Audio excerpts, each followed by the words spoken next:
12. Old tune so full of sadness.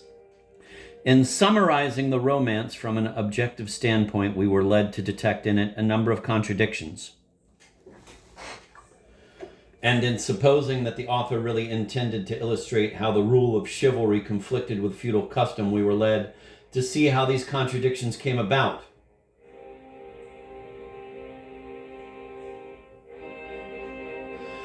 Thereupon, we set out to find the real theme of the legend. The author sides with the rule of chivalry, and in doing so betrays a sense of storytelling. This in turn betrays a hankering after love for its own sake, which implies a secret quest of the obstruction that shall foster love. But this quest is only the disguise of a love for abstraction per se.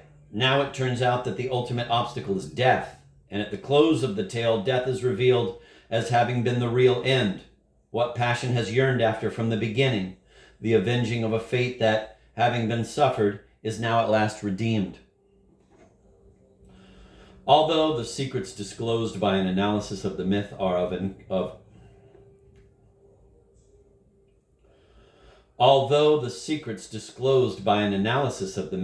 of considerable import, the inward private assurances of what is their nature are likely to be rejected by our ordinary consciousness.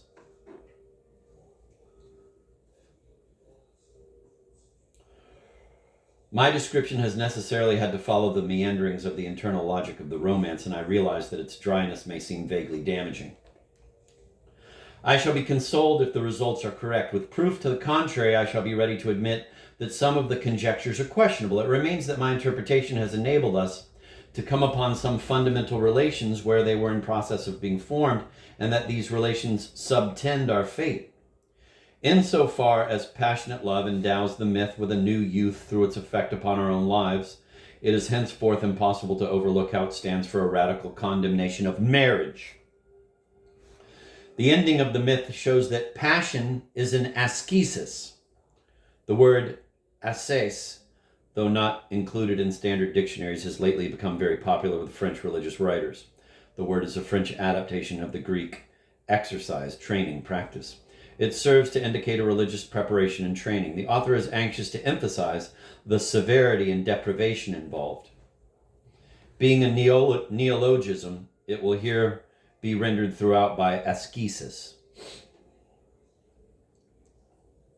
The ending of the myth shows that passion is an ascesis, and that as such it is all the more effectively in opposition to earthly life that it takes the form of desire, and that as desire it simulates fate.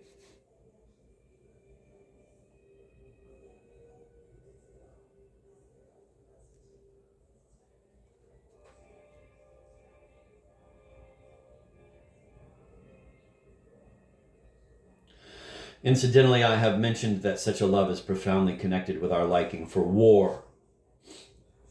Furthermore, if passion and the need of passion are indeed aspects of our Western way of coming to understand, we must consider, at least interrogatively,